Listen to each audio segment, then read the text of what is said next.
Bonsoir à tous. Bonsoir à tous. Ce soir, nous sommes en début de la Torah. On vient de recommencer la Torah à nouveau. Et ce soir, nous allons voir un dossier passionnant, intéressant. C'est ce qu'on a vu dans le titre. Remontrance positive. D'abord, Chodesh Tov. Nous sommes Rosh Chodesh Cheshvan. Le mois de Cheshvan, qui est le mois qui peut être déprimant puisqu'on retombe dans l'hiver, on retombe dans la pluie, il n'y a pas de fête. C'est justement avec toutes les forces qu'on a prises pendant le mois de Tishri, on est capable de redescendre dans ce mois avec un mois qui est plein de positif et plein de force. Aujourd'hui, on va rentrer dans un sujet qui est très intéressant. Alors, on peut parler, comme on a déjà vu la semaine dernière, chaque paracha, c'est 1000 ans d'histoire. 1000 ans d'histoire qui sont vraiment incroyables, comme on peut dire. Il y a tellement de sujets qu'on peut parler. Nous sommes exactement dans l'année 1536 depuis le début de la création. Et finalement, nous voyons ce soir... alors, c'est sur toute cette longue durée de la paracha, on va parler de l'arche de Noé, comment il a construit l'arche, qu'est-ce qu'il a fait rentrer dans l'arche, etc. Ok. Mais nous, ce qui nous intéressait, c'est d'abord quelques épisodes. Qu'est-ce qui s'est passé dans l'arche, qui s'est bien comporté, qui s'est mal comporté, quelles ont été les conséquences, et surtout un épisode bizarre que la Torah nous raconte. Et si la Torah nous raconte cet épisode, certainement il y a une raison pourquoi elle nous le raconte. Comme chaque histoire, puisqu'en réalité, quand on prend le Chumash Bereshit de Genèse, c'est plus des histoires qu'autre chose, et les gens se demandent, mais comment ça se fait qu'on a tellement d'histoires? Et la Torah nous dit que ces histoires, justement, c'est pour nous enseigner des leçons dans la vie de tous les jours, comment se comporter, et c'est comme on va tout de suite voir. Sans parler qu'à partir de la semaine prochaine, Lech Lecha, pendant 10 semaines, on nous parle des histoires d'amour, des histoires de romance, des histoires de couple, des histoires de chamaillerie entre parents, enfants, vraiment. Quelqu'un qui prend le livre au premier degré, il se dit, mais c'est quoi ces histoires? Est-ce qu'on a besoin d'avoir tout un livre pour nous raconter toutes ces histoires? Et la réponse est oui, on verra la semaine prochaine. Que la Torah nous dit que justement, les patriarches, Abraham, Yitzhak, Yaakov, Sarah, Rivka, Rachel, Léa, sont les pères de la nation. Et on apprend justement de chacune des idées, de chacune des détails, qu'est-ce que la Torah nous raconte sur leur vie quotidienne, pour savoir comment se comporter, parce que la Torah considère que comment les parents se comportent, les enfants copient les parents.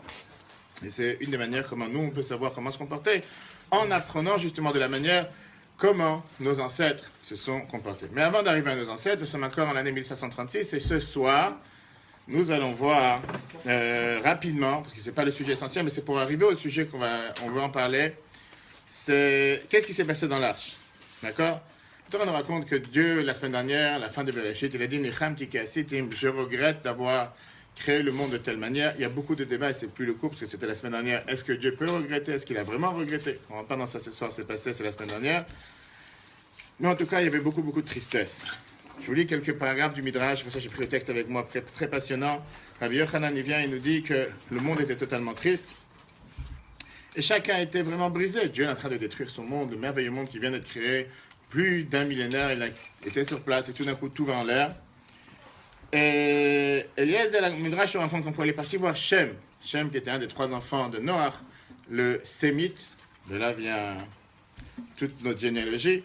Et il lui a dit, qu'est-ce qui se passait dans l'arche? Raconte-moi un peu comment c'était la vie dans cette arche. Et il lui a dit, il y avait beaucoup de souffrance. Parce qu'il y avait ceux qu'il fallait donner à manger le jour, ceux qu'il fallait donner à manger la nuit. Et pas forcément que mon père, Noach, était au courant de qu'est-ce qu'il fallait donner à manger à chacun au moment où pas tout le monde est au courant comment les animaux doivent vivre. Et donc, les animaux qu'il fallait s'occuper de la journée, ils s'occupaient la journée, ceux qu'il fallait donner la nuit, ils s'occupaient la nuit. Après, il y avait un type de reptile que mon père ne savait pas quand est-ce qu'il mange et qu'est-ce qu'il mange. Donc une fois, il a coupé une grenade. Et de la grenade est tombé un ver. Et ce reptile, il est venu, il a mangé ce ver. Là, il a dit, ah, certainement c'est ce qu'il a l'habitude de manger. Donc il avait une sorte de salade, comme une sorte de salade verte, qui était pourrie dans l'arche. Il a donné, donc avec des vers. Et grâce à ça, le ver, s'est nourri. Et comme ça, il a su qu'est-ce que ce reptile avait l'habitude de manger. Comme ça, il essayait de deviner ce qui se passait avec chaque chose. Bien sûr, la fameuse histoire que la Gemara nous raconte, que tout le monde raconte avec le lion. Le fameux lion, qu'une fois Noach, il a oublié de donner à manger à l'heure précise, parce que les lions sont très précis de lui donner à manger à l'heure exacte. Et il a mordu, et à cause de ça, il commençait à boiter. Il n'a pas pu marcher normalement. Il s'en est bien sorti, comme on dit. Et la Midrash nous dit justement que Noach, il était tellement fatigué, il était boité, tellement... Je dis, c'était vraiment une fatigue, c'était quelque chose de pas facile de s'occuper de tellement d'animaux, de différentes sortes, différents éléments, différents types de manger. Littéralement parlant, quand on réfléchit, la vie dans l'arche, c'était pas une vie paisible, c'était pas le yacht, c'était pas, comment on appelle ça aujourd'hui, les croisières. où quelqu'un y va pendant presque un an en croisière, etc. Tout le monde se sentait, on sentait les tensions. Ça dure presque un an, 11 mois. Il y a eu pas seulement des tensions, il y a eu surtout, on entendait des luges qu'il y avait dehors. C'était pas que, c'est comme tu es dans la train de dormir des fois en vacances ou même dans t'entends le tonnerre et les éclairs, c'est pas que tu dors tranquille, des fois tu te réveilles, il n'y a plus forte raison avec les déluges. Ça a quelqu'un 40 jours, non, le déluge? Alors ça dépend, il y avait d'abord le déluge qui a duré, mais surtout le fait de ne pas avoir cette instabilité, de ne pas savoir où tu vas aller, où tu te reposes, il n'y a pas de plantation, tu ne sais pas quand tu vas sortir, il n'y a pas une date fixe quand tu vas... Au total, c'était une période de 11 mois, comme Rachid vient de dire. Et jusqu'à ce que c'était pas le sort de tous. 3 personnes, 3 éléments, on va dire, pas tellement personnes, tout de suite voir, eux, ils faisaient la belle vie. Midrash nous raconte qu'eux, ils se souciaient pas du tout du reste. Ils en avaient rien à faire de ce qui se passait avec les autres animaux, avec les autres éléments qui y avait dans l'arche. Et ils ont décidé de profiter. Ils sont sur une croisière, ils sont en train de traverser le monde, ils font le tour du monde gratuitement, ils en profitent. Chachamim me dit dans la Gemara, il y avait 3 qui ont eu des rapports intimes dans l'arche. Il y avait le chien, le corbeau et... Non, Cham.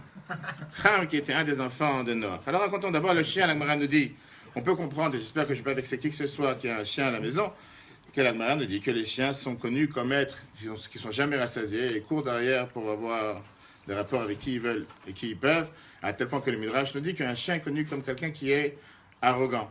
Il va toujours courir, il va toujours chercher autre chose, etc.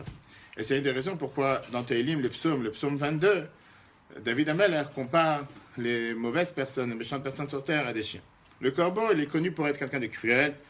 La Gemara nous dit que un des 3 qui ne s'est pas soucié à se faire de la peine avec les autres, mais au contraire, quand on avait besoin de lui, il a dit, je ne suis pas là, je suis absent, laissez-moi tranquille.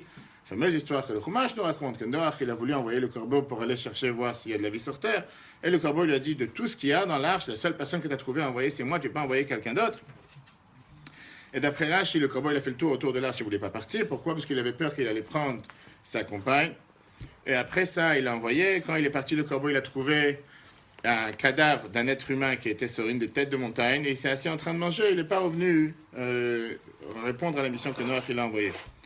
Bref, le corbeau est connu avec des connotations pas positives sur terre, mais ce qui nous intéresse le plus ce soir, c'est le 3e fils de Noach qui s'appelait Cham.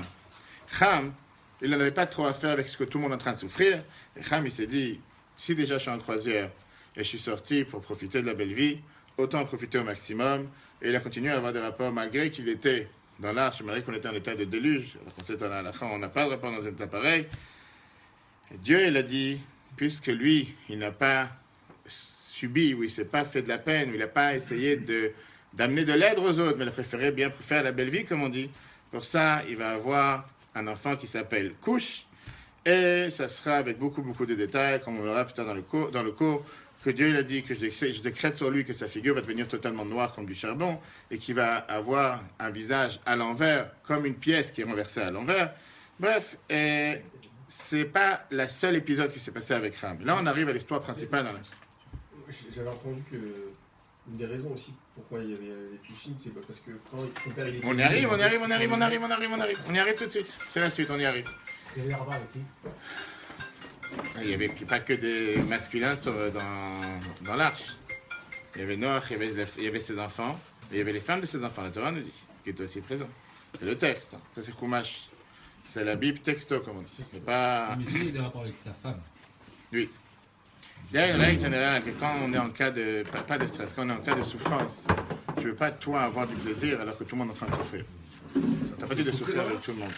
C'était un moment de tension sur terre. La colère de Dieu était sur terre. C'était un moment de colère sur terre. C'était pas un moment... Au contraire, il y avait tellement... Tu vois ton père et tu vois tes frères en train de te battre pour nourrir, pour courir d'animal en animal. Qu'est-ce que tu es en train de te reposer comme si... Moi, je suis pas là, je fais une belle vie. Et c'est un peu ce qu'on va voir le thème de ce soir. C'est faire Shabbat pour soi. C'est ce qu'on appelle dans la Gemara. Moi, je fais laisse-moi tranquille. J'ai ma vie, laisse-moi tranquille. Ce qui se passe avec les autres, ça ne me regarde pas. Que la maison s'écroule, que tout s'écroule. Si j'ai besoin de me reposer, je me repose. Que la maison part en l'air. Quelle différence? Ils ont pas leur indice. On y arrive. On y arrive, doucement. D'accord? Le déluge se termine, et voilà que Noach et ses enfants, ils sortent de la Teva, ils sortent de l'arche. Noach, la première des choses, il devait éduquer ses enfants. Avant le déluge, il n'a pas éduqué la génération, comme on sait très bien. C'est pour ça que la Torah nous dit qu'il était un tzaddik dans sa génération, pas dans les autres générations, parce qu'il aurait pu faire en sorte de sauver la génération, mais il n'a pas fait. maintenant que le monde reste seulement ses 3 enfants, il doit commencer à s'occuper d'eux, et surtout de ce Ham, que pendant déjà la période du déluge, il ne s'est pas comporté comme il fallait qu'il lui donne un peu des valeurs éthiques et morales, savoir comment se comporter. Mais là, la première des choses que Noach fait, c'est de planter la vigne, un vignoble. Et la Torah nous dit que Noach, il a commencé à travailler la terre, il a planté de la vigne, il a bu du vin, il s'est saoulé, et il s'est découvert dans la tente. Ça, c'est le texte du Chumash. Alors, il y a beaucoup d'explications. Qu'est-ce que ça veut dire? Pourquoi il a planté de la vigne? On va voir un peu le... Ok. En combien de temps ça s'est passé? On va tout de suite voir. La Midrash nous dit que quand Noach, il a voulu planter de la vigne, quand il a voulu planter une vigne, il y a le démon Shamdon qui est venu le voir. Et il lui a dit, peut-être je peux t'aider, je te donne un coup de main. Pourquoi tu travailles tout seul? La terre est tellement dure à travailler, je peux t'aider si tu as envie. Il a dit, mais fais attention de ne pas prendre ma partie, c'est je veux t'aider, mais ce qui me revient dans le gain, dans ce qu'on va planter, etc., c'est à moi. Noach, il a dit, on joue le jeu. Donc Noach, il a voulu planter ce Satan, ce démon qui est venu le voir, et il lui a dit, qu'est-ce que tu veux planter? Il a dit, une vigne. Il a dit, c'est quoi la qualité de la vigne? Qu'est-ce que tu cherches avec la vigne? Pourquoi pas autre chose? Pourquoi pas des pommes? Pourquoi pas des pois? Pourquoi tu veux de la vigne, du vin? Il a dit, parce que ces fruits sont doux, qu'ils soient humides ou qu'ils soient secs, et on fait avec ça du vin avec lequel on peut se réjouir. Alors le Satan, il vient voir Noach dans la discussion, et il lui dit, tu veux qu'on plante la vigne ensemble? Il a dit, pourquoi pas? Il a amené une brebis, et il a égorgé sur la vigne. Le Satan nous raconte, le Midrash nous raconte. Après ça, il a amené un lion, il a égorgé sur la vigne. Après ça, il a amené un singe, il a égorgé sur la vigne. Et il a amené un porc, il a égorgé sur la vigne. Après, le Satan, qui était en train de travailler avec Noach, on arrive, attends jusqu'à la fin. Et après ça, il a mélangé le sang de ces 4 animaux. Et avec ça, il a arrosé la vigne pour pouvoir la faire pousser, pour qu'elle puisse grandir. Qu'est-ce qu'il a voulu allusionner à Noach? Il a dit comme ça, quand quelqu'un il boit un verre, il a l'air d'une brebis. Pourquoi? Il a l'air comme quelqu'un de humble, quelqu'un qui n'a pas sa propre valeur. Il est encore tout doux, tout gentil, comme on dit. Quand il boit 2 verres, il se considère fort comme un lion en disant « Qui peut faire comme moi? Je suis plus fort que tous. Je peux tout faire, je suis capable de tout, etc. » Quand il boit 3 ou 4 verres, il ressemble à un singe. Il commence à danser, à chanter, à salir sa bouche, avec dire tout et n'importe quoi, il ne sait plus ce qu'il fait. Et quand il devient totalement sous, il devient comme un porc. Il commence à se salir dans la boue. Il est dans tout ce qui est la vomi, dans tout ce qui est les ordures. Et le Midrash termine. Tout ce qu'on vient de dire est arrivé à Noach. Et quand on continue dans l'épisode, c'est exactement ce qui s'est passé. Noach lui-même a été sauvé de ce déluge. Il aurait dû construire le monde à nouveau, etc. Et la première des choses qu'il fait, c'est de construire une vigne. De là, la raison, comme tu as dit tout à l'heure, ce qui s'est passé juste après, au lieu de s'occuper de ses enfants, d'éduquer ses enfants, pas seulement qu'il ne les a pas éduqués, mais quand les enfants, ils ont vu que le père n'est pas capable de les éduquer, au contraire, voilà l'exemple qu'il donne à ses enfants. À ce moment-là, ils en ont profité, surtout quand on parle de Ham. Il s'est dit, qu'est-ce que mon père peut m'enseigner, alors que lui-même, il est totalement saoul, il est totalement incapable de m'enseigner quoi que ce soit. Mais au final, quand Noach s'est réveillé de son vin, il est devenu sobre, il s'est réveillé le bon matin, ou peu importe c'était quelle heure, il s'est rendu compte qu'il a fait une grosse bêtise, mais c'était trop tard. Ham, son fils, avait déjà agi comme il avait agi, comme on va tout de suite voir. Et c'est pour ça que la Torah vient nous raconter encore la suite, comme on va tout de suite voir, dans le texte, la manière comment la Torah nous décrit cette histoire, quel mot la Torah elle emploie, et comment nous, dans la vie de tous les jours, on peut savoir comment réprimander quand on voit quelqu'un qui fait une erreur. Est-ce qu'on doit réprimander? Est-ce que quand je vois quelqu'un qui fait une erreur, est-ce que forcément ça veut dire que c'est mon miroir, comme c'est écrit dans certains livres? Ou bien, c'est pas mon miroir, mais c'est quelqu'un qui a fait cette erreur pour que je puisse le faire réparer son erreur. Comment le faire réparer? Tout ça, on va voir tout de suite dans les détails. Mais avant ça, terminons d'abord avec cette fameuse épisode avec l'enfant de Noach. Et qu'est-ce qui lui est arrivé?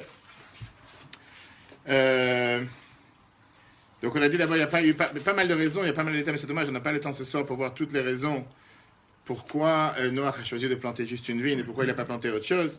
Mais la Torah nous dit comme quoi il y a eu 2 punitions. Noach, il a mérité à cause de ce qui s'est passé maintenant avec la vigne. La première des choses, c'est que pourquoi tu t'es occupé à planter une vigne. La première des choses en sortant de l'arche, après le déluge, il n'y a pas autre chose à faire sur terre, c'est la première des choses. Disons qu'il faut planter quoi que ce soit pour pouvoir manger. La première des choses, c'est une vigne, tu vas planter autre chose. Dieu lui dit à Noach, tu n'as pas appris un enseignement de Adam, premier homme sur terre, Adam, que lui-même, la cause du vin, il a eu une grande punition. Certains disent que c'était le vin, de là la raison pourquoi on fait les kidouches sur le vin. Il y a beaucoup d'explications. Il y en a qui disent que c'était la figue, il y en a qui disent que c'était la pomme, on ne rentre pas dans ça, mais il y en a qui disent que c'était le vin. Et à cause de cette même idée, cette même bêtise qu'Adam a fait, tu recommences, tu reproduis la même erreur, et toi aussi tu commences à planter une vigne. Et c'est pour ça que la Torah nous dit qu'au début, Noach était appelé Ish Tzadik Tamim, un homme juste, un homme pieux. Et après, la Torah l'a changé, elle a dit, il ne s'appelle plus un Ish Tzadik Tamim, il s'appelle un Ish Adama, un homme de la terre. Et pourquoi on dit Vayechel Noach? Que Noach s'est profané, il est devenu totalement banal, il est devenu totalement simple. Mais la Torah continue que la deuxième raison, deuxième erreur qu'il a fait, c'est que le même jour, il a trouvé cette grappe de raisin, ou bien cette vigne qui venait, qui était restée du Gan Eden, qui était restée du paradis, qui était restée du jardin d'Éden, et il a planté, c'est pour ça qu'il a poussé énormément vite, parce qu'il avait énormément de pouvoir. Il a bu de ses fruits, il est devenu totalement saoul, parce qu'en règle générale, on ne connaît pas quelqu'un de nos jours qui mange du raisin et qui devient saoul. Mais c'est ce qui s'est passé avec Noach. Et là, qu'ils disent qu'il était tellement fatigué, tellement déprimé de tout ce qui vient de passer dans le déluge, etc., qu'avec le peu de vin qu'il a bu, il est devenu totalement saoul. Pas mal de choses se sont passées. La Torah nous dit qu'une fois qu'il a bu le vin, à ce moment-là, il a voulu avoir des rapports. Il est devenu totalement saoul. Il a fait plusieurs, il n'était pas tout seul, il était avec ses enfants, il était avec sa femme, il y avait sa femme, il y avait ses enfants, il y avait les femmes de ses enfants, etc. Et la Torah nous dit que justement, le fait qu'il a voulu avoir des rapports, alors que c'était un moment difficile sur Terre, c'était un moment dans lequel, officiellement, comme on l'a dit, alors un moment de crise, un moment de déluge. C'est pas un moment pour avoir de plaisir, c'est pour ça qu'il ne fallait pas le faire. Et la deuxième chose, Ham, il a entendu que son père veut avoir un autre enfant. Et il était totalement nu. Il a dit dans son cœur la chose suivante. Il a dit, Adam, il a eu 2 enfants. Un, il a tué l'autre. Mon père, il a déjà 3 enfants. Comment il peut oser vouloir avoir un 4e? Il était tellement jaloux que quand il est rentré dans la chambre de son père, il est venu, il a... Qu'est-ce que t'as dit? Castré. D'accord, même chose. En français, on dit castré. D'accord. Non, mais là, c'est une autre langue. C'est l'italien? Non. Il s'est dit d'une manière... il s'est dit qu'il veut que Noach n'ait plus la possibilité d'avoir des enfants. Et après, il est parti raconter à ses frères. Et c'est là où on s'arrête sur ce Rashi qu'on va s'arrêter. Il est parti voir ses frères, il leur a dit, voilà... Pourquoi dans Animosité. d'Éden qu'on vers lui? On y arrive? On y arrive. Il est parti voir ses frères en leur disant, j'ai vu mon père dormir sans habit, mais puisque Shem et Yafet étaient des tzadikim, étaient des gens pieux, des gens justes, ils ont préféré donner le plus grand honneur à leur père. Ils sont entrés dans la chambre avec la face en arrière, non pas en regardant ce qui se passe, mais en couvrant la face. Et ils ont couvert leur père, et pas seulement qu'ils l'ont couvert, mais ils ont même couvert les yeux pour ne pas regarder ce qui se passe. Et la Torah nous dit que grâce à ça, ils ont été bénis. Et c'est dommage de couper ici cette belle histoire, parce qu'il y a tellement de sujets à voir sur le... Après l'avoir castré, ils l'ont béni. Non, il y a eu 3 fils. Il y a Ham qui l'a castré, c'est Ham qui s'est mal comporté. Il est parti raconter à ses frères, il n'a pas dit ce qu'il a fait, il a seulement dit que leur père est nu c'est une autre manière de voir comment lui, il n'a pas du tout agi pour faire quoi que ce soit pour... Et les autres qu'ils ont dit, et les autres 2 qu'ils ont entendu ce qui s'est passé, ils sont partis le couvrir sans voir ce qui se passait en donnant le plus grand respect. Grâce à ça, Dieu il a dit, je vais récompenser chacun en fonction de ses actions, ce qu'on dit dans la Torah, Mida, Keneged Mida, mesure pour mesure. Rapide. Ham, le premier, a reçu 5 punitions. La première punition qu'il a reçue, c'est puisqu'il a regardé son père quand il était découvert, ses yeux vont devenir rouges comme s'ils sont toujours pleins de sang. La deuxième, puisqu'il a parlé avec sa bouche, il a raconté à ses frères, ses lèvres sont devenues tordues, comme certains que leurs lèvres sont tordues. La troisième, il a dit que puisqu'il est parti voir, il a tourné sa face pour voir, ses cheveux et sa barbe vont être frisés. Quatrième, puisqu'il n'a pas recouvert son père quand il était nu sans habit, c'est pour ça qu'ils vont habiter dans un endroit du monde où la majorité des gens marcheront presque nus tout le temps. Et c'est pas par misère ou c'est pas par pauvreté, parce que s'ils veulent, ils peuvent s'habiller, mais c'est comme il fait tellement chaud, et il y a un tellement grand soleil, et une tellement grande force de chaleur dans ces endroits-là, qu'on ne peut pas s'habiller parce qu'il fait trop chaud. Et cinquièmement, que le soleil sera tellement fort qu'ils vont être toujours sans habit. En étant sans habit, le soleil va toujours les brûler, ils vont être totalement brûlés par le soleil. Et de là, ils auront une certaine couleur qui fait en sorte qu'ils ne seront pas comme la norme. Ça, c'était Ham. C'est pour ça qu'ils ont les mains blanches. Ça, c'était Ham. On continue, chers amis. Shem. On avance, Shem. Après, on verra les commentaires. Shem, qui a fait honneur à son père. Ce qui nous intéresse, Shem qui a fait honneur à son père, c'est notre ancêtre. Important de savoir qu'est-ce qui se passe, comment il a été béni. Shem qui a fait honneur à son père, et puisqu'il a couvert son père avec l'habit, et c'est pas qu'il était ensemble avec son frère, il a fait en entraînant son frère Yafet avec lui, puisque Shem l'a fait d'abord, et la Torah nous dit. C'est Shem qui est venu recouvrir, il a invité Yafet à l'aider, parce que la Torah nous dit Vayikar, il a pris Shem et Yafet, pas Vayikrou, pas ils l'ont pris, donc c'était Shem qui l'a pris. La Torah nous dit que Dieu l'a récompensé avec 4 choses. Première des choses, que ces enfants ils vont avoir le talit et les tzitzit. Ils vont toujours être recouverts, parce que l'essentiel de la mitzvah, c'est pas l'argent ou quoi que ce soit qui a des choses matérielles, mais c'est de donner la possibilité de faire les mitzvot.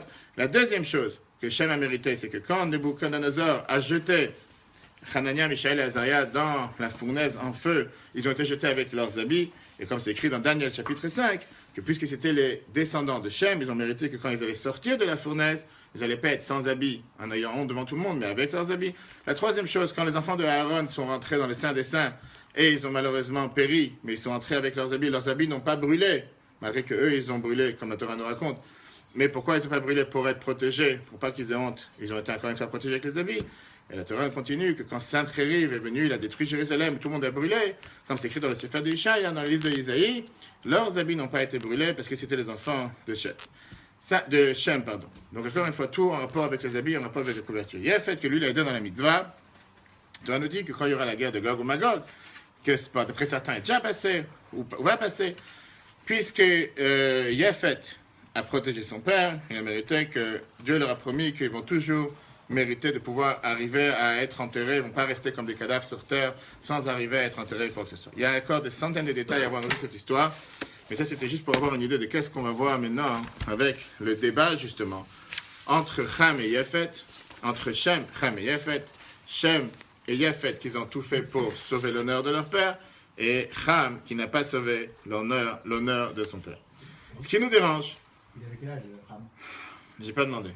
T'as pas demandé? Non, j'ai pas regardé sur sa pièce d'identité. J'ai pas demandé, mais c'est une bonne question, et je vais chercher si Dieu veut, et rappelle-moi la semaine prochaine, je te répondrai. Et pourquoi la neige du déluge, elle n'a pas compté dans le calendrier?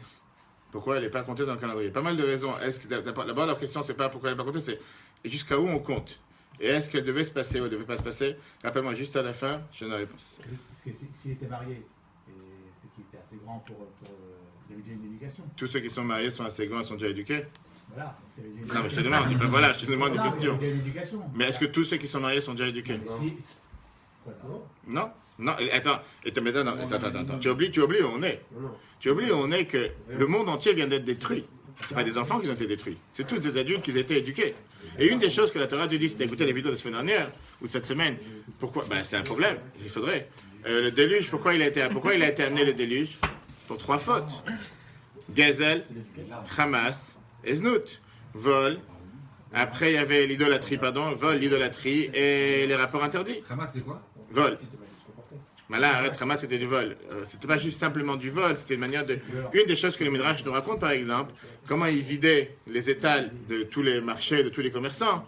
C'est comme ils savaient qu'on a l'habitude, en général, que quand tu veux acheter des tomates ou des cerises, tu peux goûter à une tomate et après acheter le kilo. À l'époque, dans la loi française, c'est exactement la même loi. Tu as le droit de demander à n'importe quel, comment on appelle ça, n'importe quel épicier. Quand tu veux goûter, il te donne un morceau de fromage, un morceau de charcuterie, ou un morceau de tomate, ou un morceau de pomme, un morceau de mandarine, pour acheter après les kilos. Et eux, qu'est-ce qu'ils faisaient? Ils venaient en bande organisée, ils venaient devant l'étal, devant le magasin, et ils disaient, est-ce qu'on peut goûter? Une fois qu'ils ont goûté, chacun il a totalement tout fini. Il n'y avait plus rien à vendre. Et avec ça, les gens, ils ont été totalement perdus, ils ont été totalement dévalisés. C'est une des manières comment évoluer. Par rapport à la réponse à la question de cher monsieur, la Torah nous dit comme quoi n'importe quelle fille ou femme qu'ils trouvaient sur terre, dans leur parcours, ils avaient des rapports avec elle. Il n'y avait aucune loi avant le déluge. C'est une des raisons pourquoi Dieu il a envoyé le déluge. Parce que Dieu... Une seconde. Attends, tu poses la question sans répondre. Pourquoi? Parce qu'ils étaient tellement bien éduqués, ils avaient tellement une bonne vie sur terre, qu'ils faisaient tout et n'importe quoi. Et pourtant, c'était tous des gens éduqués. Alors, je ne sais pas éduqués à quelle manière ou à quelle valeur. Mais c'est ça que Dieu a dit, c'est pas possible. C'est pas possible, c'est pas le monde que j'envisage. C'est pas le monde que j'ai créé d'une manière qu'on va voler n'importe qui. Je n'ai pas encore parlé d'idolâtrie, c'est toute une autre histoire. On verra ça cette semaine. Et avec Abraham, que quand même pendant 72 ans, depuis l'âge de 3 ans jusqu'à l'âge de 75, il a fait cette recherche. Alors il a découvert Dieu à 40 ans, mais il a fait cette recherche à faire savoir au monde entier qu'il y a bien un Dieu sur terre. C'est pas normal. C'est pas normal que le monde marche de cette manière. Et la Torah nous raconte très intéressant d'abord, il s'est demandé est-ce que c'est le soleil, est-ce que c'est la lune, est-ce que c'est l'eau, est-ce que c'est les idoles. Au final, l'idolâtrie, les relations interdites et le vol, comme ces gens-là étaient tellement bien éduqués, Dieu leur a dit, tu sais quoi, on recommence à zéro, on fait un reformatage, c'est le résumé de la vidéo qu'on a vue cette semaine, et viens, on repart à neuf. Donc tu ne peux pas espérer des enfants de Noah qui soient plus ou moins différents des autres. C'est la même civilisation, c'est les mêmes personnes. Sauf que oui, il y a eu des exceptions. Ham et Yefet, en voyant leur père en train de se torturer, à courir d'un animal à l'autre. Je ne sais pas si tu t'imagines vivre avec des animaux. Aujourd'hui, tu as des gens qui s'enferment dans une maison avec 10, 20, 30 animaux. Je ne sais pas comment ils font pour leur donner à manger. Ils doivent être à leur service toute la vie, toute la journée. Mais là, tu parles toute la race animale qui était dans l'arche de Noé. Tous ceux qui pouvaient rentrer, qui ont été d'accord de rentrer. Il y a pas mal de détails, qui est quoi, mais ce n'est pas le cours de ce soir. Peu importe, ceux qui étaient à l'intérieur, il fallait les nourrir, il fallait s'occuper d'eux. Tu as ton père qui est là, avec tes deux frères, qu'est-ce qu'il est en train de faire? Regarder la télévision, regarder un match, on va savoir en train de profiter sur la plage. Il y a un minimum de, pas seulement de respect, mais de bon sens. Et en plus, une fois qu'il est sorti, il a continué dans la dérive. Comme j'ai dit, j'ai sauté beaucoup de détails, parce qu'il n'y a vraiment pas le temps, on a déjà passé la moitié du temps. Pourquoi il a continué dans la dérive? Et c'était quelqu'un qui était destiné pour être maudit avec tout ce qu'il a fait déjà dans le passé. Mais on n'a pas le temps de voir toute son histoire, sinon on ne pourra pas avancer sur le sujet de ce soir. Juste une question, ils étaient combien à l'époque du déluge? Parce qu'il y a eu 10 générations, ils n'étaient pas des milliers. D'abord, on te dit qu'avec chacun qui enfantait, il y avait 6 enfants qui venaient d'un coup et se reproduisaient beaucoup plus rapidement que ce qu'ils reproduisaient aujourd'hui. C'est pas qu'il fallait attendre jusqu'à un certain âge pour avoir des enfants, c'était pas du tout les mêmes notions que ce qu'on a aujourd'hui. Regardons, chers amis, la première phrase, c'est ce qui nous ramène à ce qu'on vient de voir. Avec tout cet épisode, c'était l'introduction pour comprendre pourquoi le verset nous dit Vervat aviem lo ra'u, la Torah, elle vient nous dire la phrase suivante. Donc je commence. Regardez l'attention que l'on doit porter à son langage. Noach entra avec ses fils, sa femme et les épouses de ses fils dans l'arche pour se garantir des eaux du déluge, des animaux purs de ceux qui ne le sont pas. Et ça, c'est la phrase qui nous dérange. Les animaux purs de ceux qui ne le sont pas. En hébreu, c'est mina behema teora ou mina behema asher enena teora. On sait très bien que la Torah ne dit pas un mot en vain. Et là, la Torah, elle te dit de l'animal pur et de l'animal qui n'était pas encore pur. Tu aurais pu très bien me dire du pur et de l'impur. Ça pourrait être beaucoup plus rapide. Et après, la Torah elle continue, des oiseaux et de tout ce qui rampe sur le sol. Viens, la Gemara Psachim, page 3, nous dit la phrase suivante. Ah, Rabbi Shua ben Levi nous dit, un homme ne doit jamais faire sortir de sa bouche une parole indécente, car 8 lettres ont été ajoutées par le texte pour ne pas prononcer de paroles indécentes. Le fait que la Torah, elle a dit, et de l'animal qui n'est pas pur, alors qu'elle aurait pu très bien dire l'animal impur, c'est beaucoup plus rapide que ça. La Torah vient d'apprendre là une base et une règle fondamentale qui est, fais attention comment tu parles. On n'a pas le droit d'être grossier, on n'a pas le droit de parler juste pour parler du mal ou pour parler. On ne parle pas maintenant de dire des bêtises ou de dire des choses interdites. On parle de parler de manière vulgaire et surtout de parler quelque chose. Si tu peux parler de manière positive, pourquoi parler de manière négative? Une des choses qu'on a vu chez le Rabbi à des milliers de reprises durant toute sa vie, quelque chose qui est flagrant à tous ceux qui regardent les vidéos tous les jours et tout le temps. Combien de fois le Rabbi, dès qu'il citait des paroles de la Gemara, du Tanar, du Midrash, dans lesquelles on parle de la vie et de la mort, il disait toujours de la vie et ce qui est le contraire de la vie. Ou bien il disait de la vie, etc. Ou bien il parlait à quelqu'un du bien et ce qui est le contraire du bien. Mais vraiment, sans arrêt, c'était quelque chose qui était marquant. C'est n'importe quelle personne qui apprend, on va voir tout de suite après la halakha, tu dois dire, quand tu parles de la halakha, tu dis kasher, non kasher, pur, impur. Et on va voir que c'est ce qu'on doit faire. Mais là, on voit combien, on a vu le Rabbi, vraiment, c'était quelque chose qui était marquant que les gens, et c'était pas seulement une admiration, on parlait de quelqu'un qui fait attention à chaque phrase qu'il dit. Chaque fois qu'il fallait mentionner quelque chose qui peut paraître négatif, mort, pas bien, c'était toujours au lieu de dire mal, pas bien, au lieu de dire mort, non vivant, ou bien dire juste etc. Alors c'est des phrases qui sont écrites dans la Torah, c'est pas des phrases qu'il faut parler. Donc ça c'est la base, d'accord? Ça c'est la phrase numéro 1. Alors ce qui nous dérange, voilà la suite. Comportement des enfants de Noach suite à son environnement, voilà ce qu'on vient de raconter, toute cette histoire avec tous ces détails. Et là la Torah te dit, Ham, père de Canaan, vit la nudité de son père. Allah dehors l'annonça à ses deux frères. Shem et Yafet prirent la couverture, la déployèrent sur leurs épaules et marchant à reculons, couvrirent la nudité de leur père, mais ne le virent point, leur visage étant retourné. Noach dit que soit béni l'éternelle divinité de Shem et que Nan soit leurs esclaves. Pourquoi? Que Dieu agrandisse Yafet, qu'il réside dans la tente de saint. Quelle est la phrase qui nous dérange? Ici que la Torah te dit qu'ils ont ils sont marchés en arrière et ils n'ont pas vu la nudité de leur père. D'abord, deux choses. En marchant en marche arrière, forcément ils n'ont pas vu, parce que tu n'as pas les yeux à l'arrière. Qu'est-ce que la Torah a besoin de te faire ici? Deux remarques. D'abord, qu'ils ont marché pour recouvrir leur père. S'ils sont marchés pour recouvrir leur père, forcément qu'ils n'ont pas vu, ce qu'ils n'auraient pas dû voir. Et deuxièmement, ils ont marché en arrière. Marché en arrière, on n'a pas les yeux en arrière. Et troisièmement, vient la Torah, elle te rajoute, et la nudité de leur père, ils n'ont pas vu. Pourquoi te rajouter tellement de détails? Dis-moi clairement, Ham était celui qui a fait les bêtises, et les deux autres enfants, ils se sont comportés comme il fallait avec leur père. Ou si tu veux absolument me dire les détails, ils ont fait en sorte de recouvrir leur père. Pas besoin de rentrer, qu'ils sont marchés en arrière. Ils sont plus cachés les yeux. Et c'est d'ailleurs une des choses qu'ils ont fait aussi. On a dit tout à l'heure dans le Midrash, c'est une des choses qu'ils ont fait, pas seulement qu'ils l'ont recouvert en marchant en mais ils se sont aussi cachés les yeux. Peut-être qu'on apprend aussi qu'on doit pas avoir la musique de ses parents. Aussi. Mais c'est pas seulement la seule chose qu'on va apprendre. On va comprendre ici d'abord, hein, S'ils marchent en reculant, comment ils l'ont couvert? en tenant la bille en arrière, en tenant la couverture par l'arrière. Tu peux faire marcher arrière. Tu peux... Attends, on n'a pas dit qu'ils ont fait des kilomètres. D'accord? La tente, peut-être c'était une chambre. Qu'est-ce qu'il y a ça? On va savoir, c'était une manière de... On va comprendre ça en expliquant la Torah du Baal Shem Tov. Le Baal Shem Tov nous dit la phrase suivante. Regardons ce que Meor Enaim nous dit. Meor Enaim te dit la phrase suivante. Quand un homme, chapitre 3, lorsqu'un homme voit du mal chez autrui, cela prouve qu'un mal à l'image du mal observé se trouve également en lui-même. Cela peut être comparé à un homme qui se regarde dans un miroir. Si son visage est propre, il ne verra aucun problème dans le miroir. S'il voit une saleté et tache dans le miroir, cela est dû au fait que son propre visage est sale. Ok. Et là, une question qui dérange. Pourquoi? Pourquoi quand je vois quelqu'un qui fait une bêtise, ça veut forcément dire que moi je fais cette bêtise? C'est pas vrai. Surtout, tu marches dans la rue, tu marches dans la société. Comment tu peux dire que quelqu'un qui voit une bêtise, automatiquement, lui aussi fait la même bêtise? Non. Je peux voir quelqu'un qui est alcoolique, qui est en train de se saouler. C'est pas pour ça que je suis devenu alcoolique, où j'étais, où je suis, où je vais devenir. Mais ça peut entraîner. Ça peut entraîner, oui, effectivement. Souvent, ouais. Si tu traînes avec des alcooliques, ça peut entraîner. Pour tout, mais parce que là, c'est un vrai vie. Tu vois quelqu'un faire une erreur, quand tu vois plein de fois le faire cette erreur-là, à la fin, ça cogite dans ta tête. C'est vrai que les témoins, ils devaient tuer le premier quand il témoignait au tribunal. S'ils voyaient quelqu'un, ils devaient tuer pour enlever l'image. Tu es non, t'as pas Non. un tribunal qui c'est un tribunal assassin. Non, mais si un témoin voyait un acte qui était passible de la mort, le C'est premier pas- à mettre c'est le pas- coup, c'était les témoins. Oui, encore une fois, qu'il y a eu une décision, mais on est Voilà, pas c'est ça. avant d'arriver à C'était pour ça. enlever l'image qu'ils avaient vue. Et... Avant d'y arriver, c'est tellement loin. Pourquoi ça ne peut pas être que ce que je vois chez l'autre, c'est effectivement l'autre qui l'a fait, et moi j'ai pas du tout fait une chose pareille. Bien, le rabbi nous explique la phrase suivante. On sait que dans le monde, tout ce qui se passe, c'est avec providence divine. Il n'y a rien de hasard. Et donc, si jamais j'ai vu quelque chose de mal chez l'autre, c'est certainement que Dieu il a voulu, d'une certaine manière, me faire remarquer quelque chose qui a de mal en moi. C'est pas pour rien. Il y a certainement ici un enseignement, et l'enseignement numéro 1, on va rentrer dans les détails, c'est que certainement j'ai aussi, à minima, peut-être, ce problème. Et c'est pour ça qu'on me l'a fait regarder chez l'autre, afin que moi je puisse le détecter chez moi et voir comment moi je peux le réparer. Alors pourquoi ça doit être d'une manière si détournée que ça? Pourquoi ça ne va pas être clair? Si c'est moi qui ai ce problème, Dieu il a qu'à me montrer directement à moi que j'ai ce problème. Qu'est-ce que j'ai besoin de voir quelqu'un d'autre qui a le même problème? Et de là arriver à en déduire, parce que pas tout le monde peut le déduire, que c'est pas lui qui a le problème, peut-être qu'il a, mais c'est moi qui ai ce problème et c'est à moi de réparer. Dis-moi les choses claires. La réponse elle est comme c'est écrit dans Michel le roi Salomon, Shlomo Amelach nous dit.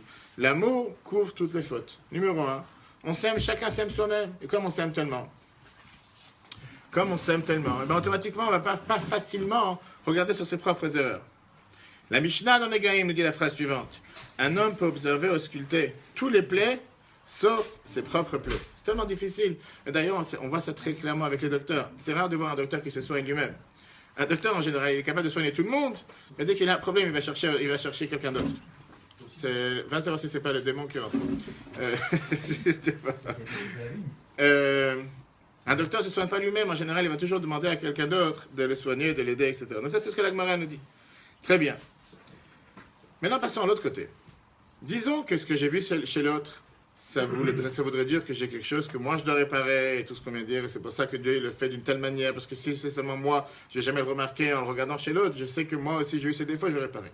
Mais parlons maintenant de l'autre. Et l'autre, je ne vais pas le réparer. Je vois que quelqu'un est en train de faire une bêtise. Il n'est pas en train de manger quelque chose qui est non cachère. Il est en train de faire quelque chose qu'il ne faut pas faire. Il n'a pas le droit de le faire. Peut-être qu'il ne sait pas, il n'est pas au courant, on n'est pas en train de le juger. Mais est-ce que ça ne veut pas tout simplement dire que je dois le stopper? Pourquoi pas prendre les choses au premier degré? Pourquoi pas prendre les choses de manière plus simple? Je suis en train de voir un enfant qui fait quelque chose de pas bien, ma femme qui fait quelque chose de pas bien, mon mari qui fait quelque chose de pas bien, un ami, que ce soit à la synagogue, je sais pas, il fait quelque chose de pas bien. Je dis, ce matin, on avait la bar mitzvah, il y avait quelques personnes qui étaient en train de mettre des filines à l'envers. Ils ne savent pas comment les mettre. Qu'est-ce que je dois dire? Non, si lui les met à l'envers, ça veut dire que moi je les mets à l'envers, donc il faut que moi je les arrange, et l'autre. Et qu'est-ce que je fais avec l'autre? Le degré d'erreur. Oui, mais alors, en parlant non. Ok, les TF, on va pas le prendre mal parce que les TF elles sont mal mises. Après, tu peux faire autre chose et là. Alors, on va voir comment le faire. On va voir comment le faire. Mais la question, on va voir comment le faire. Mais la question, elle est, pourquoi pas prendre les choses au premier degré? Est-ce que le fait que je vois que quelqu'un fait une erreur, c'est parce que Dieu il veut que je lui amène un soutien, que je répare son erreur, que je lui fasse savoir, tu es en train de faire quelque chose de pas bien. Encore une fois, on va tout de suite voir. Il y a des manières comment le faire. On n'a pas dit qu'il faut crier, il faut le gronder, il faut le juger. Loin de tout ça. Mais si je vois quelqu'un d'autre faire une erreur, c'est pour justement ne pas rester sans bouger comme Cham. Rappelez-vous ce qu'on a vu tout à l'heure dans l'histoire. Mais justement, de venir réagir et de dire, je vois que tu fais une erreur, je vais te montrer. Les tefilines, ils sont à l'envers, je vais te les mettre à l'endroit. Je sais pas, tu sais pas où est la page, tu n'es pas en train de lire la bonne prière, je vais te montrer la bonne prière. Pourquoi pas? C'est la première base d'aimer son prochain comme soi-même. D'ailleurs, c'est les lois de Rambam qu'on apprend ces jours-ci. La première chose, je vois quelqu'un qui fait une erreur, je vais demander de réparer. Si on voit un truc comme ça, c'est qu'on a un truc à réparer chez nous. Ça, c'est ce qu'on a dit tout à l'heure. C'était le premier épisode. La deuxième épisode qu'on était en train de parler, c'est quoi? C'est le fait que la chose la plus simple, en règle générale, aurait dû être que si je vois quelqu'un qui a une erreur, c'est certainement pour lui amener un soutien. Et si je ne l'aurais pas vu, d'ailleurs, c'est ce qu'on apprend dans la Chassidoute tout le temps. Quand tu vois quelqu'un qui a une erreur, Mipsach dit que tu n'as pas le droit de faire comme si tu n'as pas vu. Si Dieu il a fait en sorte que tu as vu que l'autre il a telle et telle faute ou qu'il a telle et telle mauvaise chose, c'est certainement que tu peux l'aider, parce que si tu n'aurais pas pu l'aider, Dieu ne l'aurait pas montré, il l'aurait montré à quelqu'un d'autre. Pourquoi pas dire une chose pareille? Deuxièmement, on sait très bien. Pourquoi c'est compliqué? Compliqué de quoi? Comment faire ou quoi Vous faire? avez l'esprit pour. Vous avez été Formaté. péjoratif, hein. Vas-y. Formé pour ça. C'est le principe du rabbi. Mais on doit se former pour ça. Ouais, Mais encore une fois, c'est ça que j'allais te dire. On va tout de suite rentrer dans les détails. Tu vois. Ni à le dire, ni à le recevoir. Une seconde, mais si tu vois ta femme, ou si tu vois ton frère, ou si tu vois un proche. Ma femme, je dis rien. D'accord. Donc, vous voulez le nom et l'adresse de la personne qui vient de dire ça, je vous donnerai juste après. Mais c'est pas. Peu importe, tu vois, et c'est ce qu'on va voir tout à l'heure. Si tu vois un étranger, je ne suis pas contre les étrangers, mais quelqu'un tu vas dire j'en ai rien à faire. D'accord? C'est pas mes affaires, laisse-le tranquille. Quelqu'un qui t'est proche, quelqu'un qui est un ami, et tu vois quelqu'un qui est en train de faire une erreur. Tu vas pas aller le voir, tu es en train de faire une erreur. Ne va pas là-bas, il y a un danger. Tu vas pas le retenir. Bien sûr, tu vas le retenir. Tu vas lui dire, écoute, il y a un danger là-bas, ne va pas là-bas. Ou bien tu es en train de faire demi-tour en voiture. Combien de fois ça m'arrive? Tu vois, la route, elle est bloquée, il y a des constructions, il y a la police qui a bloqué la route. Tu vois quelqu'un, tu dis, écoute, n'allez pas là-bas, c'est bloqué. Bon, alors on parle ici des choses simples, mais ça peut être tout dans la vie. Ou bien tu vas dire, non, si c'est quelqu'un que je connais, je vais lui dire non. Si c'est un autre, parce que j'en ai à faire, il a qu'à aller, il va attendre pendant 2 heures. Parce que ça te dérange d'être sympa ou d'être bien avec quelqu'un d'autre, de faire quelque chose de bien avec un autre. On comprend de là que quoi? On est obligé de dire, je l'avais te dit, que le fait qu'on te montre un défaut chez l'autre ou quelque chose de mal chez l'autre, c'est pas juste parce que grâce à ça, il y aura quelque chose de bien qui va pousser pour moi. En 2 mots. Sans que je vois le défaut chez l'autre, je n'aurais pas pu trouver ce défaut chez moi, parce que j'ai vu le défaut chez l'autre. Je peux réparer mon propre défaut. On est bien obligé de dire qu'il y a aussi, dans le fait que j'ai vu quelque chose qui est de pas bien chez l'autre, une raison principale pour pouvoir réparer l'erreur qu'il y a chez l'autre. On est bien obligé de dire une chose pareille, parce que c'est impossible que Dieu va mettre toute cette mise en scène, tous ces films, que cette personne arrive au moment où je passe devant, ou dans la synagogue où je suis, ou dans la salle où je suis, dans la fête où je suis, pour voir que l'autre fait telle erreur, tout ça pour dire que pour moi, et l'autre, je le laisse faire, je dis rien. C'est impossible de dire une chose pareille. Regardons à l'intérieur. 4. Mais ça t'arrive tout le temps. Je n'ai pas entendu. Ça t'arrive tout le temps. Ça nous arrive à chacun de nous tout le temps. Mais à nous tous. Mais je dis, c'est dans la vie quotidienne. C'est dans la vie quotidienne, toujours, on doit se poser la question. Si j'ai vu telle et telle chose, je dois agir, je ne dois pas agir. Je reste sans rien faire. Regardons les 4. Regardons les 4. Alors, dois-je chercher à réprimander mon ami? La réprimande est obligatoire, mais un juif est un but et non un moyen. L'Agmara Baba Metzia te dit, réprimander, tu réprimanderas ton prochain. L'Agmara Sanhedrin te dit, chaque être humain a l'obligation de Dieu. Le monde a été créé pour moi. Et donc, si c'est comme ça, ça veut dire que je ne peux pas rester sans pas bouger, sans rien dire et dire, bah, c'est pas grave. J'ai vu, c'est pas pour l'autre, c'est pour moi. Je l'ai vu qu'il a fait une erreur, laisse-le avec son erreur, laisse-le aller dans le trou. Laisse-le s'enfoncer, laisse-le faire, laisse-le, je sais pas, se mordre, laisse-le se faire mal, laisse-le tomber. Parce qu'en réalité, je ne l'ai pas vu pour lui, je l'ai vu pour moi. Je suis obligé. Il y a les deux. Il y a moi, bien sûr, je dois me réparer parce que j'ai vu son erreur. Mais il y a surtout aussi de faire en sorte que l'autre doit se réparer. Pour comprendre ça, on va voir encore une fois ce qu'on a dit tout à l'heure, la phrase que l'Agmara nous dit. On vient de dire que l'Agmara nous dit qu'il ne faut pas dire, que l'Agmara nous dit que par rapport à l'épisode, qu'est-ce qui s'est passé dans l'arche de Noé, on a dit que Noach, il est sorti avec ses enfants, avec tout ce qui était, et d'abord il est rentré avec l'animal pur et l'animal qui n'était pas pur. D'accord? Et on a dit que l'Agmara, elle apprend que quand quelqu'un y parle, il doit parler de manière propre, à tel point que la Torah, elle était prête à rajouter plusieurs lettres, plusieurs phrases pour te dire comment faire attention à ce qu'on utilise comme parole. Très bien. Il y a une autre phrase dans l'Agmara que l'Agmara te dit dans un autre épisode. Dans un autre épisode, dans laquelle la Torah, elle vient, elle te dit que plusieurs fois, la Torah, elle a employé le mot tamé qui veut dire impur. c'est pas tout le temps que la Torah, elle détourne les mots et elle parle d'une manière indirecte pour parler d'une manière propre. Il y a des centaines de fois, comme on va tout de suite voir, que la Torah clairement te dit impur et pur.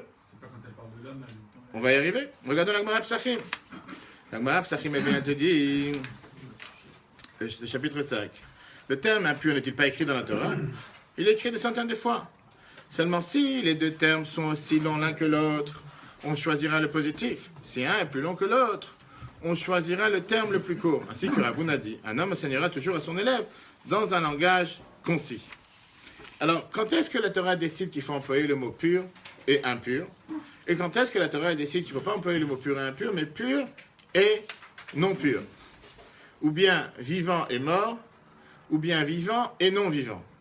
Ou bien dire c'est kasher et taref, parce que le mot taref existe forcément dans la halakha, ou bien dire c'est kasher dans kasher et non kasher. Kasher, c'est pas écrit dans la Torah non plus. Kasher, c'est pas écrit une seule fois. Kasher et... C'est pas écrit kasher. c'est permis. C'est pas écrit permis non plus. C'est écrit quoi là? Je sais pas. Regarde le texte. Regarde voir. Là, quand tu prends la paracha Shmini, quand tu prends la paracha qui nous parle de la kashrut, la paracha elle te dit l'animal pur et l'animal qui n'est pas pur. C'est pas de kasher. Et donc, on voit clairement que la Torah elle vient, elle utilise le mot pur et impur. Alors, il te donne la directive et la directive est très simple. Comment on fait la différence et comment on fait la distinction? Regardons le prochain chapitre. Lorsqu'il s'agit d'un terme concernant une halakha, une loi concrète, le terme doit être le plus précis possible. Même s'il faudra employer pour cela un langage indécent, afin que la halakha soit la plus claire possible. Seulement dans les histoires de la Torah, il est possible que les termes d'impureté ou les termes négatifs soient écrits de façon déformée par des termes indirects. Et ça, c'est une base fondamentale qu'on voit dans toute la Torah. En deux mots, quand quelqu'un il vient et te demande est-ce que j'ai le droit ou j'ai pas le droit? Si tu as envie, il n'y a pas si tu as envie. Sois clair, oui ou non. Et c'est un des défauts qui arrive malheureusement chez certaines personnes qui répondent à des questions halachiques, personnes concernées ici, qui malheureusement, quand on leur demande des questions, ils ne vont jamais te répondre clair. Si tu veux, si tu peux, il vaut mieux que... La halakha elle-même, quelqu'un qui apprend le Shulchan Aruch dans le livre, il voit qu'il y a des termes que la Torah te dit, asso, c'est interdit. Il y a des termes qui te dit, naagu, on a une coutume que... Alors c'est très bien, quand je dis naagu, on le fait. Ou bien yesh noagim, il y en a qui ont l'habitude. Yesh machmirim, il y en a qui sont plus rigoureux. Il y en a qui disent yesh leatir, on peut permettre. Il y a le terme moutar qui est 100% permis.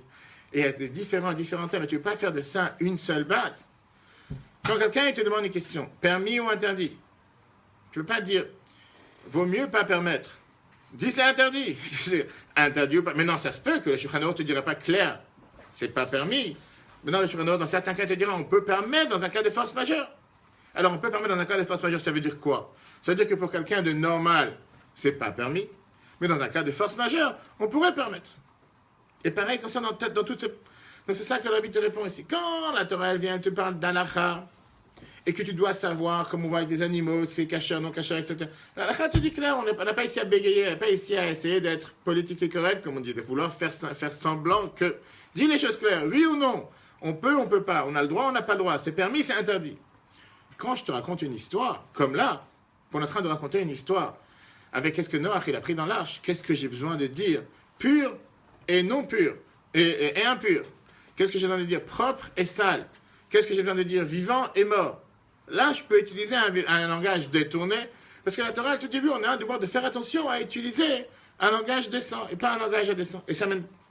Tout ça, c'est une introduction par rapport à ce qu'on va tout de suite voir, l'histoire de Noach. C'est pour nous, parce que c'est de là la base que la Torah nous apprend. Qu'est-ce qui s'est passé avec les enfants? Ok, maintenant. Alors, qu'est-ce qui se passe concrètement avec ce qu'on a dit tout à l'heure?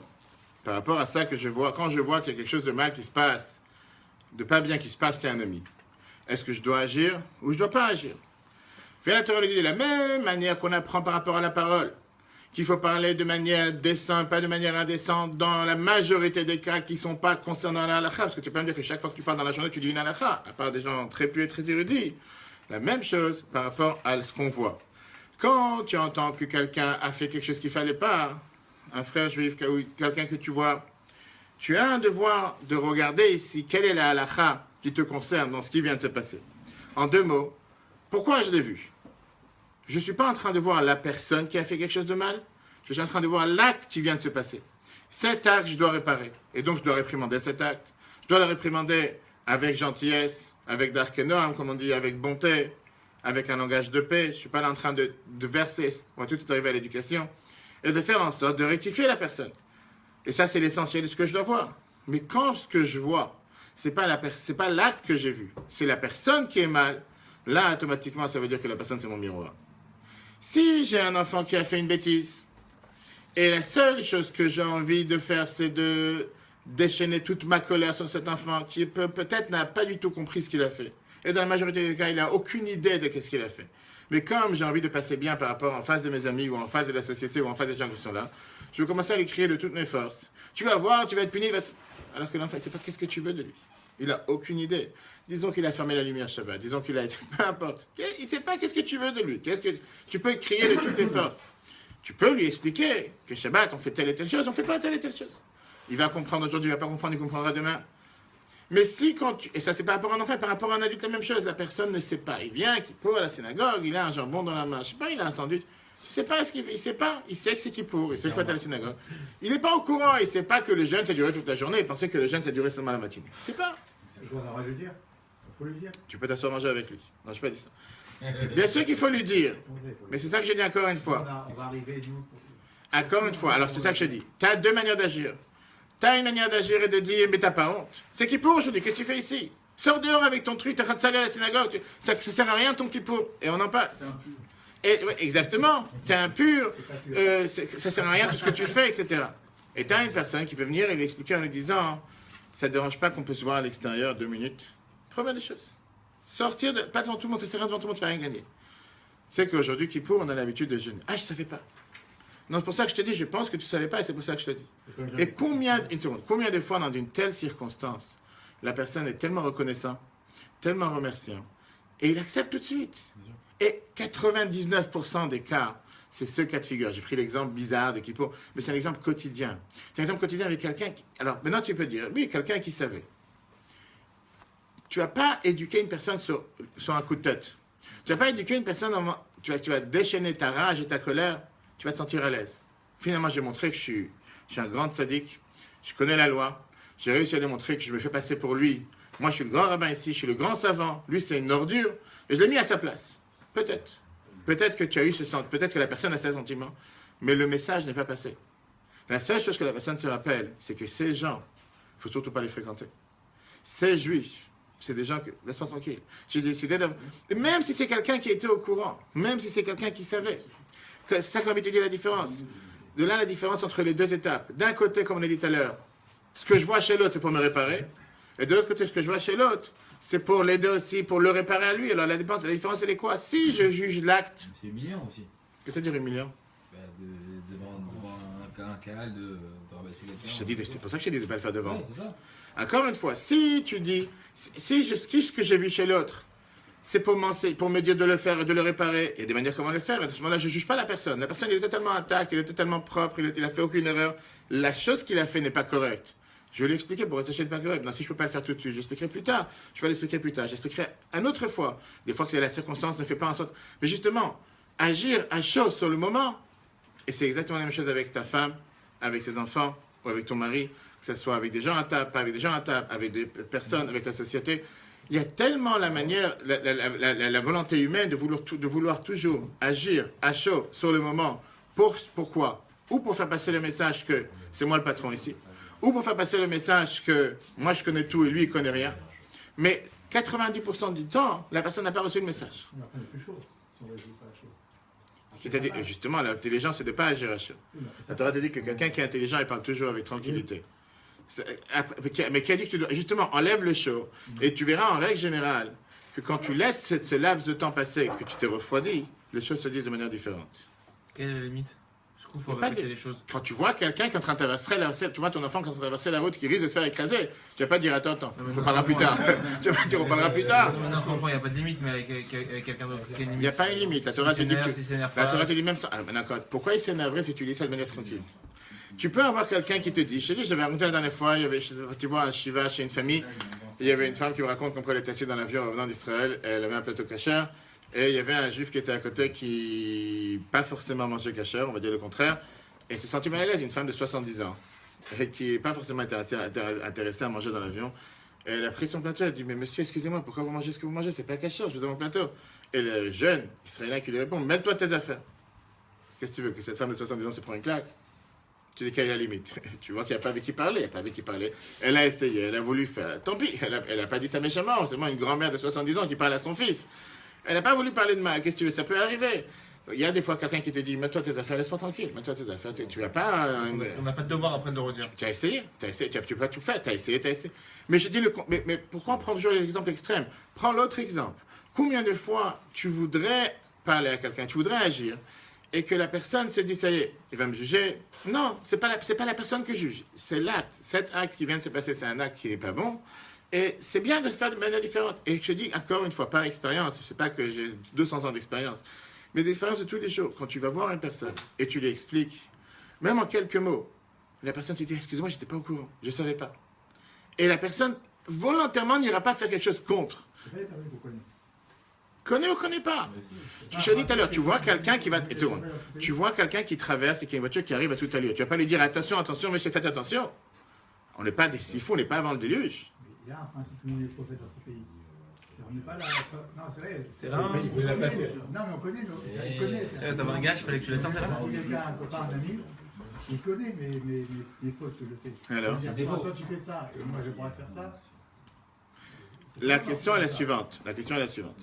Si moi, c'est ce qu'on répète tout le temps, si moi j'adopte un plan Végipirate, tolérance zéro envers moi-même, je peux l'adopter envers un autre. Moi, je ne l'adopte pas envers moi-même. Et je ne pense pas qu'il y a quelqu'un sur Terre qui fait les choses parfaites. Tu as dit la phrase que la Torah te dit, il n'y a pas un tzaddik sur Terre qui est parfait, qu'il faut pas. On fait tous des erreurs tous les jours. On voudrait faire les choses correctes. On voudrait avoir le sentiment de faire les choses comme il faut. Et malheureusement, il fait que tu as décidé qu'aujourd'hui, tu vas te concentrer dans la prière, juste tu dois répondre à un portable. Des centaines de choses à travers la journée qui fait que tu voudrais faire les choses meilleures, tu voudrais mieux te comporter avec ta femme, tu as dû t'énerver tout à l'heure, tu voudrais mieux te comporter avec tes enfants. Ça arrive. On n'est pas parfait. Alors pourquoi je ne peux pas avoir cette tolérance? Pourquoi je ne peux pas mettre la même tolérance que j'applique pour moi-même? Pourquoi je ne peux pas l'appliquer pour quelqu'un d'autre? Pourquoi dire non, moi, je peux m'appliquer cette tolérance pour moi, mais pour l'autre, en aucun cas. Lui, aucune erreur. Il a fait une erreur une fois, terminé. On n'est pas dans une autre religion que je ne peux pas citer en direct.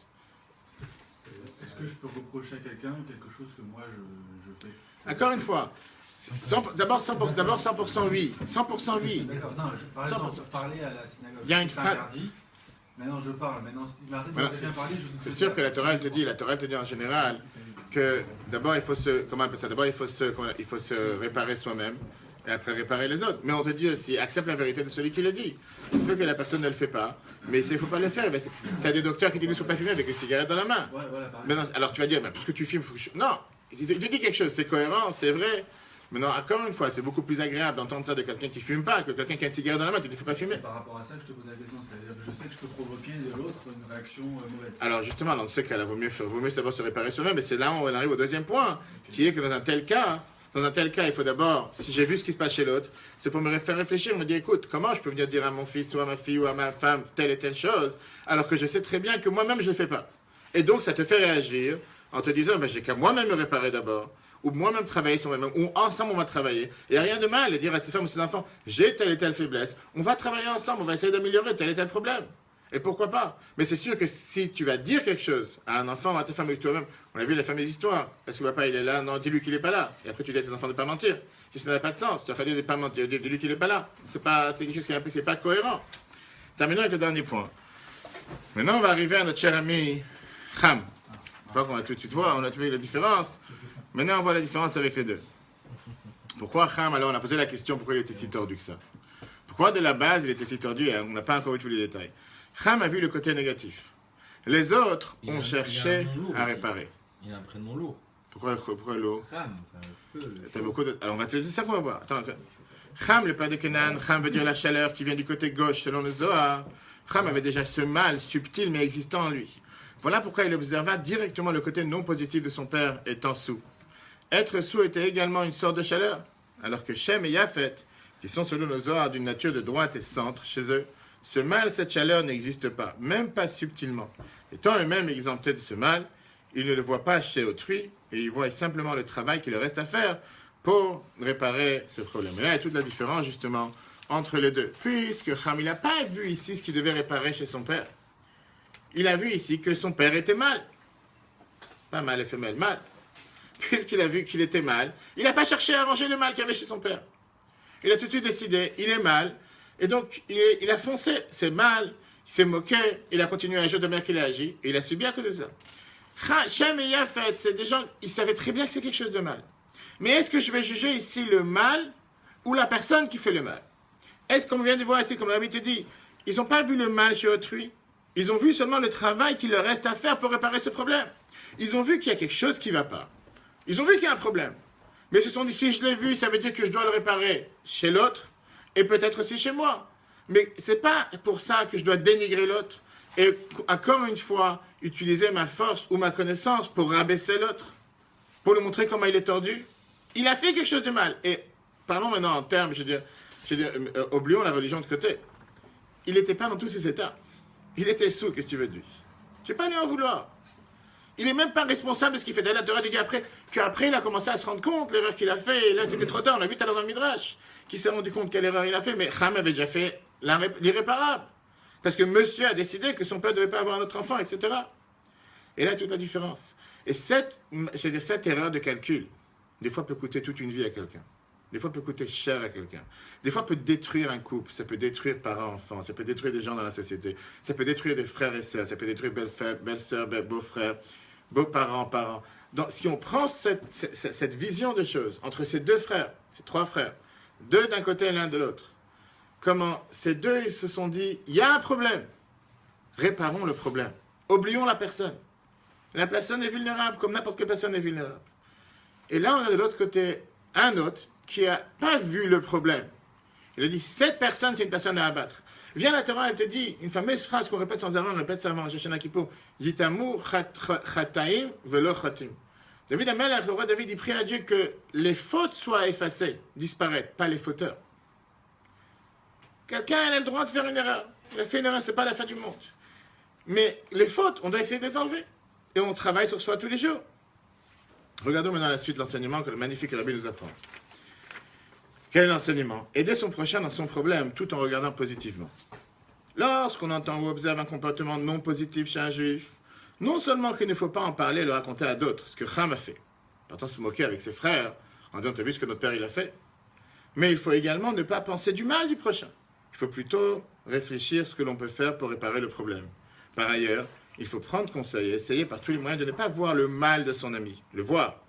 Lorsqu'il se comporte ainsi, on mérite d'être un réceptacle pour la Torah, puisque le réceptacle de la Torah est le shalom et la paix. Que la conclusion, avant d'entrer dans les détails, apprendre à discerner les deux types de réactions face à un problème chez un ami. Élément à rectifier ou mauvais comportement. Réaction différente des enfants de Noah. Comme je t'ai dit tout à l'heure, oui, clairement, ce n'est pas un travail facile. Et beaucoup de gens tombent dans le panneau. C'est tellement plus facile de rabaisser l'autre. C'est tellement plus facile de juger l'autre. C'est tellement plus facile de... Mais, et qu'est-ce que tu fais après? Alors, tu l'as jugé, tu l'as rabaissé. Et après?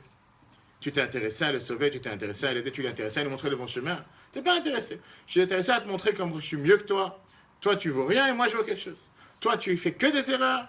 Et donc, à la rigueur, tu es une erreur sur Terre. C'est plus de l'ego en fait. Ça. Mais ça, c'est l'humain. Et ça, quand même, il faut en parler ici au début de l'humanité, 1536. On est déjà après 120 ans plus tard. On est ici dans l'année 1600 et quelques. Et ça, c'est comment, après le déluge, Dieu recrée le monde. Le monde, il repart à neuf. Et voilà comment le monde se divise. Et malheureusement, quand on sait qui sont les enfants des uns et des autres, on comprend un peu mieux le monde, comment il fonctionne. Et pourquoi ils ont mérité d'être sauvés alors? Qui mérite d'être sauvé? Les deux enfants qui. Enfin, l'enfant qui a fauté là. Pourquoi il a mérité d'être sauvé? Ce qui s'est passé, ça s'est passé après, pas avant. Oui, mais. Le libre arbitre, Dieu n'a jamais envoyé. Dieu n'a jamais envoyé le libre arbitre à qui que ce soit. Tu as donné le droit à l'erreur. Le droit à l'erreur, il est resté, mais il a été puni à cause de ça. Qu'est-ce que je te dis? Et il fallait bien qu'il y avait des... Oui, c'était quoi la question? Il y avait une question, Charlie, ce matin. Non, c'était pourquoi il avait passé autant de temps, 1000 ans, entre les deux pages préparatoires. T'as 10 générations à chaque fois. Sarah Dorot, la Mishnah qui te dit. Quoi?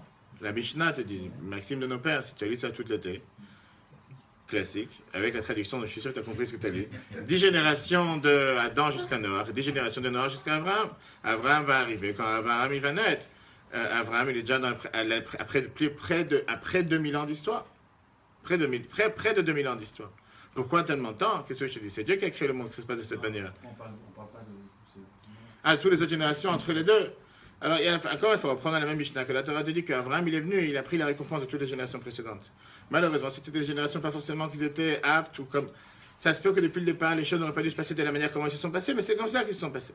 L'enseignement principal qu'on a vu ce soir, chers amis, c'est un enseignement qui est tellement riche et c'est un enseignement qu'on peut apprendre soit dans la vie, encore une fois, tout court, en tant que famille, père, enfant, parent, enfant, mari et femme, femme, mari, dans la société, et c'est surtout un enseignement de base pour nous apprendre comment réagir face à un problème, face à une difficulté.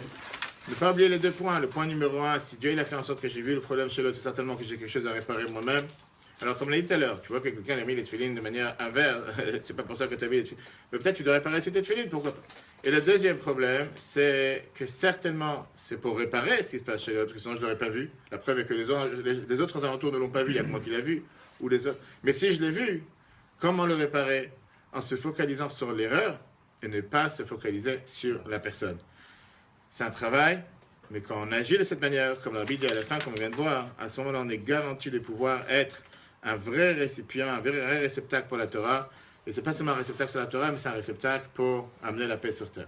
Et finalité, combien de gens aujourd'hui veulent faire en sorte d'aider quelqu'un à faire tchouva, veulent faire en sorte, et ils ont un bon fond, ils veulent que quelqu'un approche, mais ils n'ont pas les manières comment.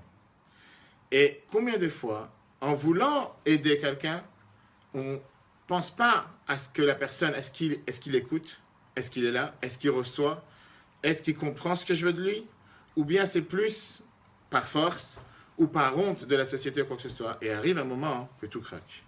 Et on le voit malheureusement beaucoup dans nos entourages, combien de gens qui avancent et qu'ils avancent et qu'ils avancent, on en a parlé sous côte longuement, qu'ils avancent et qu'ils pensent être dans le bon chemin.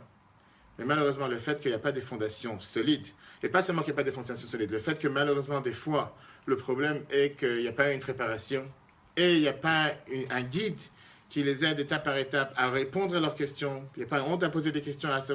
Automatiquement, la personne se sent sous le stress de faire plaisir, vouloir plaire à la société, vouloir plaire à la famille, à la belle famille ou peu importe qui, mais arrive un certain temps que tout craque. Et là, pour recommencer à zéro, après le déluge, c'est beaucoup plus dur. Parce qu'une fois que le déluge est passé, c'est beaucoup plus dur à recommencer. C'est une erreur qu'on doit tous apprendre à ne jamais faire. Et c'est difficile, parce qu'on pense bien faire, que ce soit un mari avec sa femme, femme envers mari, encore une fois, enfant, parent, on veut bien faire, on veut qu'ils soient dans le... Et on est tellement dans l'idée que oui, mais c'est comme ça qu'il faut faire, maintenant c'est rechercher là, maintenant c'est qui pour, tu vas faire ci, tu vas faire ça, c'est ce côté, on va dans tous les sens. Et on oublie que d'où elle vient la personne. Et on pense bien faire, on leur commence à leur raconter des détails, qu'on est dans des différentes coutumes et des différents détails. Je ne dis pas que c'est pas important. Mais est-ce que c'est la base? Est-ce que c'est la première des choses? Dis d'abord à la personne ce que la halakha te demande de faire. Ce que la première base de la Torah. Après, tu commenceras à regarder les autres détails. Ah, et la personne, tu vas dire non, mais la personne après va se sentir mal. Pourquoi tu ne m'as pas dit qu'il fallait faire telle et telle chose? Je te répondrai pourquoi je ne t'ai pas dit telle et telle chose. Parce que je pense que pour toi aujourd'hui, il y a des choses beaucoup plus importantes à faire avant ça. Et quand on agit de cette manière, on est garanti d'avoir... Et c'est pour ça que la Mishnah nous dit encore une fois, fais-toi un Rav, pas 36. Savoir être guidé, avancer pas par pas, étape par étape. Et là, on est garanti de réussir. Chers amis, Dieu vous bénisse.